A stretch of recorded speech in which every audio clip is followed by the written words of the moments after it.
Mas agora sim, a gente vai conversar com a doutora Fabrícia Signorelli, que é psiquiatra, está aqui com a gente hoje, bem-vinda, para um assunto, né, doutora? Doutora referência na área, que as meninas já me disseram, para um assunto importantíssimo. A gente vai falar de TDAH em adultos. Porque até vamos começar do início, né, doutora? Antes até de citar aqui algumas coisas que chamam a atenção. Mas a gente sabe que, é claro, se é uma questão que é um transtorno, se ele não foi identificado na infância, ele não vai desaparecer na fase adulta. Exatamente, exatamente. E como, né, às vezes o que pode estar ali envolvido que... as pessoas não têm, às vezes, o diagnóstico numa fase que talvez traria ali mais qualidade de vida, né? Chegando na fase adulta. Não, excelente colocação. Eu acho que para a gente começar a falar sobre o TDAH, é importante a gente minimamente conceituar que o TDAH é o que a gente considera de um transtorno do neurodesenvolvimento. Ou seja, é um transtorno que, como a Carol disse, obrigatoriamente os sintomas têm início na infância. Agora, o que acontece é que uma parcela de crianças e adolescentes não recebem o diagnóstico de TDAH na infância ou na adolescência. Porque às vezes a apresentação clínica é mais leve, às vezes o ambiente é muito estruturado e acaba minimizando as dificuldades funcionais dessa criança. Por exemplo, criança que os pais fazem muito as coisas por ela, criança que tem às vezes cuidador, babá. Às vezes a criança ela tem uma inteligência muito boa, né? E ela consegue às vezes driblar as dificuldades pedagógicas que podem surgir. Então ela consegue até um dado momento da vida ir driblando as disfunções do TDAH. Quando ela chega na adolescência, da fase universitária, início da vida adulta, que as demandas ela tem que se apropriar, né? Ela não vai tendo mais essa rede de apoio na execução, as disfunções do transtorno começam a ficar mais evidentes. Um ponto que é muito importante, né, e quando a gente for falar da identificação da vida adulta, que tem aumentado muito em homens, mas também em mulheres, é porque na infância a apresentação clínica do TDAH pode ser com prevalência do que a gente chama de sintomas de desatenção. Então, é aquela menina que em sala de aula é mais quieta, mais retraída. Enquanto nos meninos, não que não existam meninas hiperativas, mas os meninos às vezes podem mais ser hiperativos e aqueles comportamentos são mais disfuncionais no ambiente de sala de aula.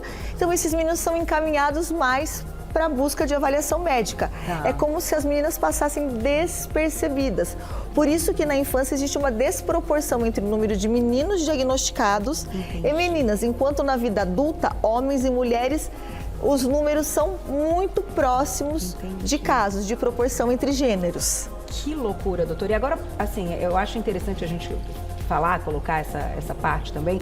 Hoje a gente sabe o quanto é difícil para uma instituição escolar, muitas vezes, ter uma conversa dessa com os pais, porque muitos pais não aceitam e aí gera um conflito. Eu sei porque eu sou filha de terapeuta ocupacional, então esse bastidor, eu sei como ele funciona e cada vez mais vai ficando mais complicado, porque tem pais realmente que não querem enxergar uma situação, né? E é importante isso também, ter aí uma clareza, não só médica, mas de todo o ambiente que envolve aquela criança, para alguém conseguir se aproximar de uma forma mais direta e dizer, olha, vamos buscar uma ajuda juntos e tal, e não tampar os olhos, né? Porque depois vai gerar essas condições que a gente vai falar aqui, né, doutora? O ambiente escolar, ele é muito importante, né? Para tudo no desenvolvimento da criança. Por quê? Qual é o melhor jeito de a gente avaliar o desenvolvimento da criança? Seja do ponto de vista de aprendizagem ou socioemocional? Comparando com os pares. Aonde a criança vai ter os pares? É na escola. Né? Então, eu sempre falo quando eu converso com educadores, em palestras ou aula, não é papel do educador fazer diagnóstico. Exatamente. Mas de identificar algum aspecto do desenvolvimento que a criança está aquém, quando comparados, e chamar a família. Mas, de fato, Carol, existe de muitas famílias essa resistência com relação à compreensão e aceitação de transtornos neuropsiquiátricos. Né? E aí, o que o profissional da educação tem que ir sinalizando para a família? Que aquelas questões que estão aquém do esperado estão prejudicando o desempenho pedagógico, o desempenho social da criança, está impactando na autoestima, na segurança. Então, é isso que o educador tem que mostrar para a família. Olha, não olhar para isso vai prejudicar cada vez mais o desenvolvimento dessa criança. Perfeito. Eu acho que as instituições precisam ter, né, mais esse sem dúvida, sem dúvida. Vou passar, então, algumas questões que estão envolvidas, até para a gente tentar identificar, então, aqui, né, algumas queixas e algumas situações que podem ocorrer. Dificuldades para estabelecer prioridades. A gente também tem uma questão que é a dificuldade para o planejamento, esquecimentos do cotidiano, desorganização, inquietude, falta de atenção aos detalhes e desregulação emocional. Esse a doutora já comentou que é muito importante que a gente explique bem.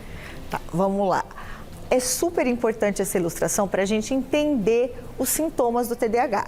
Então, o TDAH, que é um transtorno de déficit de atenção e hiperatividade, ele cursa com prejuízos em 3 esferas.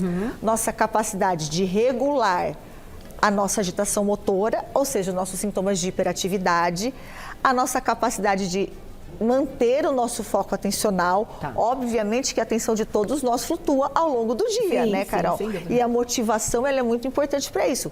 Mas os indivíduos com TDAH, a atenção ela é muito mais flutuante, a manutenção do foco atencional é mais difícil. Tá. E os sintomas relacionados ao controle de impulso, que explica os sintomas de impulsividade. Então, são 18 critérios diagnósticos que nós temos com relação ao TDAH. E somado a isso, aqui mostra o que a gente chama que são as disfunções executivas e a desregulação emocional, que está relacionado à autorregulação, que são funções que todos nós temos. Né? A nossa capacidade de se autorregular num contexto e ter uma resposta emocional adequada para o contexto, a nossa capacidade de executar tarefas. Isso em pessoas com TDAH está prejudicado. E leva a tudo isso, como foi muito bem dito, estabelecer prioridades, planejar e se organizar para executar tarefas. O esquecimento está muito relacionado aos sintomas desatencionais, a desorganização com função executiva. No adulto, a hiperatividade, ela se manifesta como uma inquietude.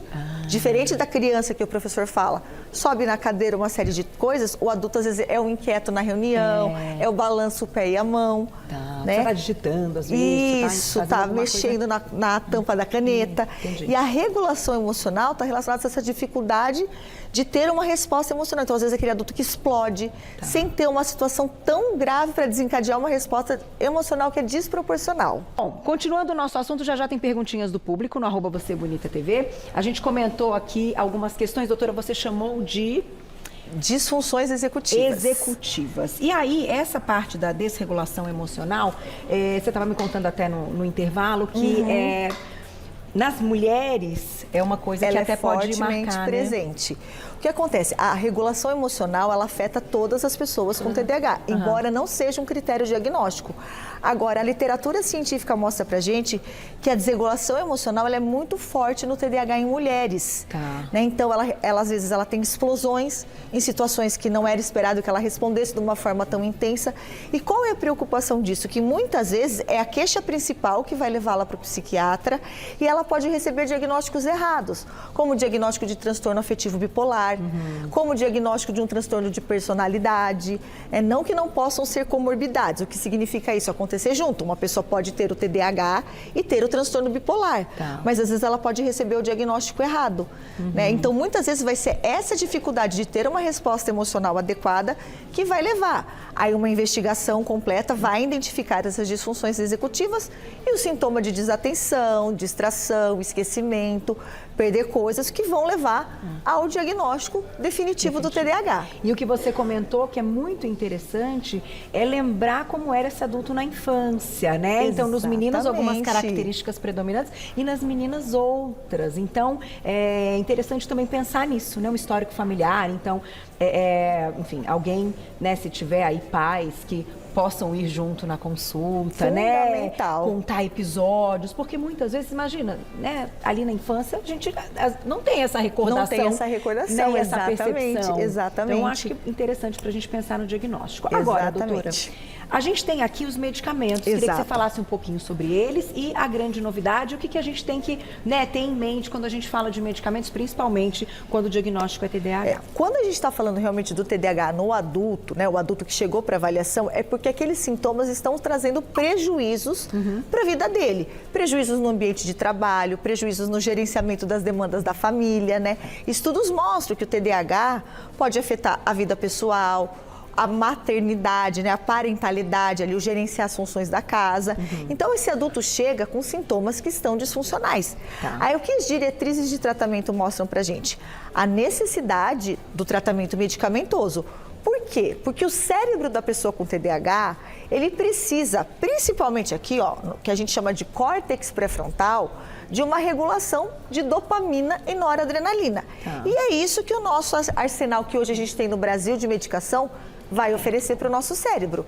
Então, hoje a gente tem 2 medicações que são consideradas, de acordo com as diretrizes principais do mundo, como primeira linha de tratamento, que é o metilfenidato e a lisdexanfetamina, que recentemente no Brasil aumentou o número de indústrias que fabricam e agora a gente tem também a opção de apresentação gotas, o que é muito importante quando a gente pensa em crianças, em titulação de dose, o gotas permite titular mais gradualmente, mas ambos têm indicação tanto para criança quanto para adultos. E a atomoxetina também ela é nova no Brasil.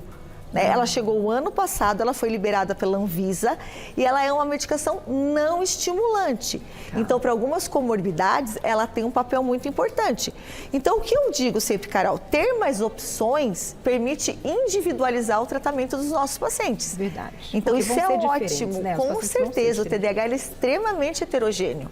E sabe o que eu ia te perguntar, doutora? Como é que eles agem, né? Porque a gente está falando aqui de algumas questões, então, se todas elas serão beneficiadas, enfim, se a pessoa vai conseguir, então, ter ali, como é que eu vou te fazer essa pergunta?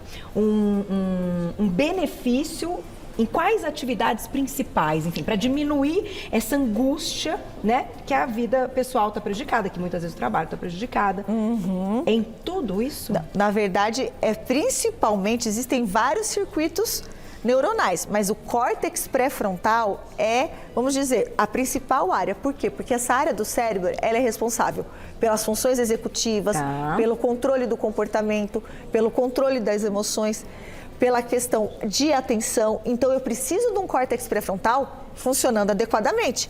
E a medicação vai me dar a dopamina e a noradrenalina que precisa estar nesse córtex pré-frontal para que ele funcione. Então, em linhas gerais, oferecendo esses neurotransmissores, porque esse nome que eu estou falando, dopamina, noradrenalina, na verdade são neurotransmissores que atuam entre um neurônio e outro, vão levar à melhora desses sintomas. Mas existe a necessidade de tratamentos que não são farmacológicos. A psicoterapia cognitiva comportamental tem nível de evidência. Por quê? Porque treinar isso aqui, imagina que a pessoa a vida inteira chegou na vida adulta com essas dificuldades, ela vai ter que aprender, né, com estratégias estruturadas a mudar alguns padrões de funcionamento, né? Então, a terapia tem evidência de funcionalidade.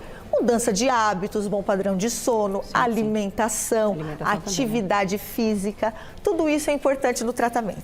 Porque só então a medicação é uma parte importante, eficiente. Mas é multidisciplinar e são vários pilares, sem sombra de dúvidas. Chegaram várias perguntas. Depois, se você tiver um tempinho e puder responder, com certeza lá tenho. Nas nossas redes sociais, o público vai gostar muito. Gente, vou agradecer, maravilhosa a explicação, acho que não, zero dúvidas, né? Eu acho que tá 100%. Se você se identificou com tudo isso que a doutora falou, procure ajuda, né, para viver bem. @Fabrícia Signorelli _psiquiatra. O Signorelli é SIGNORELLI _psiquiatra. Então, Fabrícia Signorelli _psiquiatra, você encontra o trabalho dela. Adorei, doutora. Parabéns pelo trabalho. Muito obrigada. As meninas já tinham me dito que você é maravilhosa. É mesmo. Perfeito. Parabéns. Até a próxima. Até mais.